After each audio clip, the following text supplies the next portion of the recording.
झारखंड के ग्रामीण विकास मंत्री आलमगीर आलम से ईडी की टीम पूछताछ कर रही है। कैश कांड मामले में ईडी ने 12 मई को उन्हें समन भेजकर पूछताछ के लिए बुलाया था। मंत्री आलमगीर अपने साथ कागजात लेकर आए हैं। बता दें कि ईडी की छापेमारी में मंत्री के पीएस संजीव लाल और सहायक जहांगीर आलम के घर से 35.23 करोड़ रुपए की बरामदगी की गई थी और ईडी ने जांच में पाया कि निजी सचिव संजीव लाल कुछ प्रभावशाली व्यक्तियों के नाम पर टेंडर कमीशन वसूलते थे, टेंडर मैनेज करते थे और इसके बाद कमीशन के राशि का बंटवारा होता था। छानबीन के क्रम में बहुत से नौकरशाहों और नेताओं के नाम भी सामने आ चुके हैं जो इस कमीशन बंटवारे में संलिप्त रहे हैं और यही वजह है कि लगातार झारखंड में ईडी की कार्रवाई जारी है। फिलहाल मंत्री आलमगीर आलम से ईडी दफ्तर में पूछताछ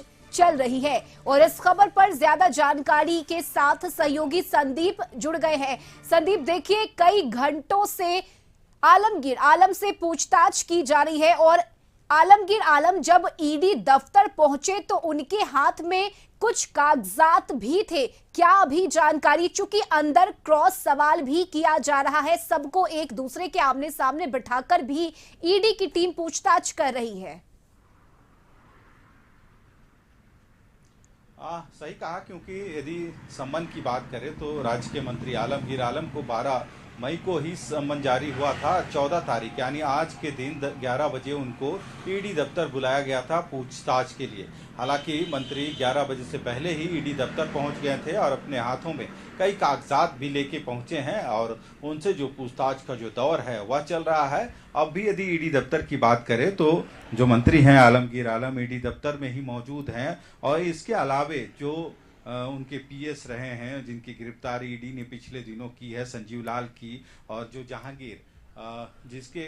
घर से कह सकते हैं जो 32 करोड़ से अधिक की जो राशि बरामद हुई थी, उन तीनों को यहाँ पे रखा गया है और कहीं ना कहीं एक दूसरे से क्रॉस जो जांच है वह किया जा रहा है। क्योंकि पिछले दिनों यदि बात करें जो इनके पीएस थे संजीव लाल और जहांगीर की गिरफ्तारी हुई थी और ईडी ने रिमांड पे लेके इनसे पूछताछ की थी और उस पूछताछ में कई ऐसे अहम खुलासे संजीव लाल और जहांगीर के द्वारा किए गए हैं, जिसके बाद कहीं ना कहीं आज ईडी के द्वारा जो मंत्री हैं आलमगीर आलम उनको सम्मन किया गया था और आज पूछताछ के लिए ईडी दफ्तर बुलाया गया है। उनसे पूछताछ का दौर अब भी जारी है। लगभग 11 बजे पहुंचे थे ईडी के दफ्तर में मंत्री आलमगीर आलम और तब से कह सकते हैं पूछताछ चल रही है। हालांकि जो संजीव लाल की पत्नी है उनको भी ईडी के जो अधिकारी थे इस दफ्तर में बुलाए हैं। हालांकि अब जो पूछताछ जो है वो कहीं ना कहीं जो चारों से पूछताछ हो रही है, क्योंकि रिमांड पे लेके जो संजीव लाल हैं या फिर जहांगीर की बात करें तो उनसे लगातार ईडी के अधिकारी पूछताछ कर रहे हैं कि जो रकम उस फ्लैट से मिले थे वो रकम आखिर कहां से आए। हालांकि ईडी की जांच में या जो जानकारी हाथ लगी है उसके अनुसार देखा जाए तो वो कहीं ना कहीं टेंडर मैनेज करने के लिए जो पैसे थे वो लिए गए थे और वही पैसे जहांगीर के आवास से बरामद हुए थे और जिसके बाद कहीं ना कहीं उन दोनों की गिरफ्तारी हुई थी और इसके तार कहीं ना कहीं आगे और कई लोगों तक जाएंगे। संदीप, एक सवाल ये भी है कि इस पूछताछ के दौरान ईडी के हाथ जो जानकारी मिली है उसके मुताबिक कई ऐसे बड़े चेहरे हैं जिनकी जो नाम है, जिनके नाम सामने आ रहे हैं, कई नेताओं की संलिप्तता भी बताई जा रही है। इसे लेकर क्या जानकारी? जी, यदि ईडी ने संजीव लाल और जो जहांगीर को रिमांड पे लिया था उस दरमियान रिमांड की अवधि में उनसे पूछताछ के क्रम में कई ऐसे जानकारी ईडी को लगी है और उस मार्फत ही ईडी आगे की कार्रवाई कर रही है। हालांकि अब तक जो जानकारी मिल रही है उसके अनुसार कई सफेद पोस्ट तक ईडी के जो हाथ है वह पहुंच सकती है, क्योंकि इस पूरे घटनाक्रम में कहीं ना कहीं टेंडर मैनेज करने का भी मामला सामने आ रहा है और टेंडर मैनेज करने के मार्फत ही लोगों से पैसे लिए जाते थे और वही पैसे जहांगीर के आवास से बरामद हुए थे। तो ऐसे में देखना होगा, क्योंकि रिमांड पर लेके संजीव लाल, जहांगीर और जो संजीव लाल की पत्नी है उनसे भी ईडी लगातार पूछताछ कर रही है और इस पूछताछ में कई ऐसे खुलासे ईडी को हुए हैं और उसके आधार पर ईडी लगातार कार्रवाई कर रही है और आने वाले दिनों में हो सकता है कि कई ऐसे और लोगों को सम्मन ईडी जारी कर सकती है और पूछताछ के लिए ईडी दफ्तर बुला सकती है। पर देखना होगा कि आखिर जो संजीव लाल और जहांगीर को जो रिमांड फिर से लिया गया है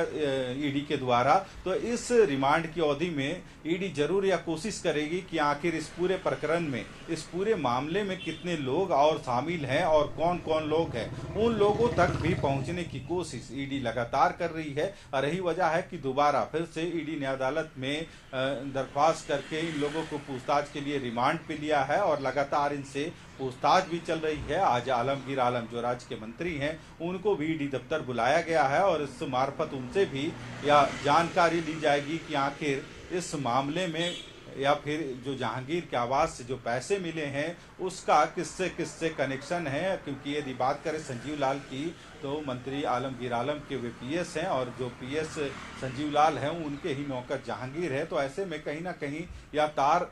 जोड़ने की कोशिश जरूर करेगी ईडी की आखिर इस मामले को लेकर आपको क्या जानकारी है या फिर आपकी इस बिल्कुल मामले संदीप, अंदर से कोई जानकारी मिल पा रही है क्या कि अभी और कितनी देर पूछताछ का ये सिलसिला चलेगा?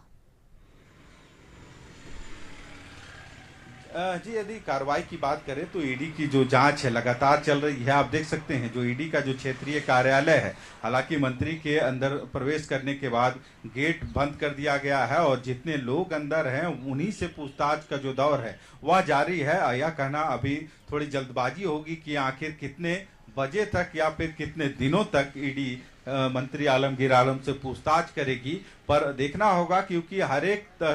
जो आरोपी हैं और जो आरोप लगे हैं या फिर जो पैसे पकड़े गए हैं उनकी तार कहां कहां तक, किन किन लोगों तक है, यहां तक तह तक जाने की कोशिश लगातार ईडी कर रही है। और यही वजह है कि जो पूछताछ का दौर है उसका समय कितना होगा इसका अभी तक कोई निर्धारण नहीं है। और जो ईडी के अधिकारी हैं आलमगीर आलम से भी पूछताछ कर रहे हैं, उनके साथ इसी दफ्तर में जो उनके पीएस हैं संजीव लाल, जिसकी गिरफ्तारी ईडी ने पहले ही की है, और जो जहांगीर है जिसके आवास से 32 करोड़ से अधिक की जो रकम थी वह बरामद हुई थी, और जो संजीव लाल की पत्नी है, उन चारों को इसी ईडी दफ्तर में फिलहाल वे मौजूद हैं। चारों की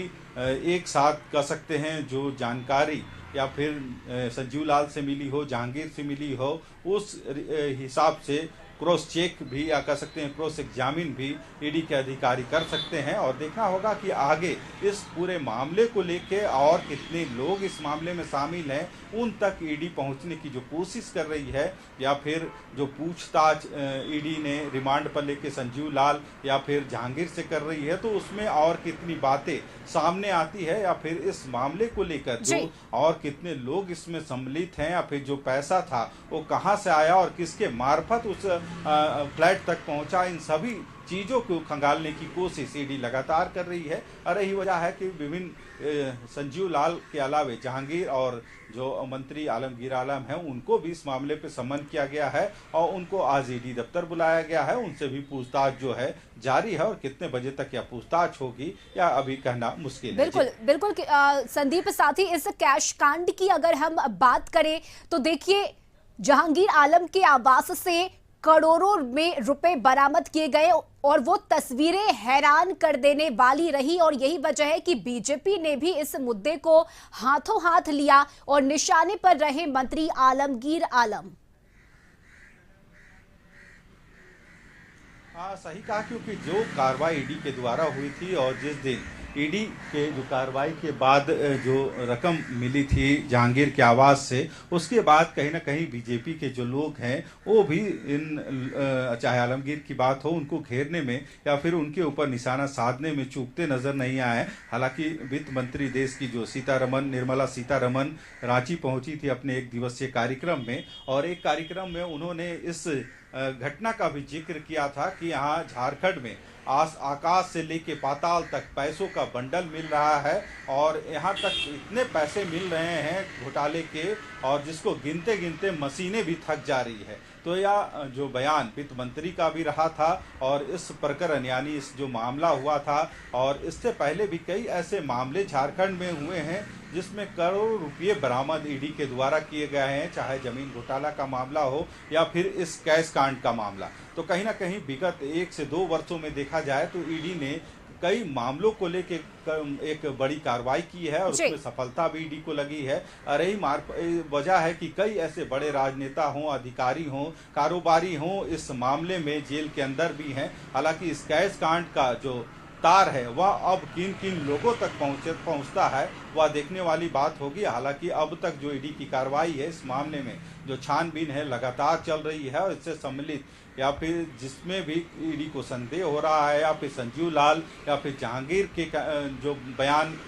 ईडी ने लिए हैं उसके आधार पर उन लोगों को भी बुलाया जा रहा है जिसकी ईडी को लग रही कि इस मामले में संलिप्तता है। और देखना होगा इस ईडी की जो कार्रवाई जांच चल रही है इसमें और कितने नए चेहरे या फिर नए नाम जुड़ते हैं। बिल्कुल संदीप, और देखिए ये कोई पहला मामला नहीं है, इससे पहले भी आलमगीर आलम विवादों में रहे हैं और यही वजह है कि इसे लेकर चूंकि चुनावी माहौल भी है और इससे छवि पर भी असर हो सकता है, इसका नुकसान भी आगे आने वाले दिनों में पार्टी को उठाना पड़ सकता है। हाँ, सही कहा, क्योंकि जिस तरह की कार्रवाई ईडी की लगातार चल रही है और गठबंधन के यदि गठबंधन की बात की जाए तो इससे पहले भी राज्य के पूर्व मुख्यमंत्री हेमंत सोरेन को जमीन घोटाले मामले में उनकी गिरफ्तारी हुई है। हालांकि उससे पहले भी यदि जमीन घोटाले मामले को देखा जाए तो राज्य के कई अधिकारी और जो कारोबारी थे या फिर जमीन दलाल, उनकी गिरफ्तारी इस मामले में, जमीन घोटाले मामले में हुई थी। उसके बाद यह एक नया मामला सामने आया है कैशकांड का, जिसमें 32 करोड़ से अधिक की राशि एक फ्लैट से कह सकते हैं ईडी को बरामद होती है। इस मामले को लेके भी पहले 2 लोगों की गिरफ्तारी होती है, जिसमें आलमगीर आलम जो मंत्री हैं उनके पीएस खुद शामिल है, उनके जो नौकर हैं जहांगीर, उनके आवास से यह रुपये बरामद होती है। यही वजह है कि कहीं ना कहीं बीजेपी भी इस गठबंधन सरकार पे कहीं ना कहीं हमलावर होती नजर आ रही है कि आखिर इतने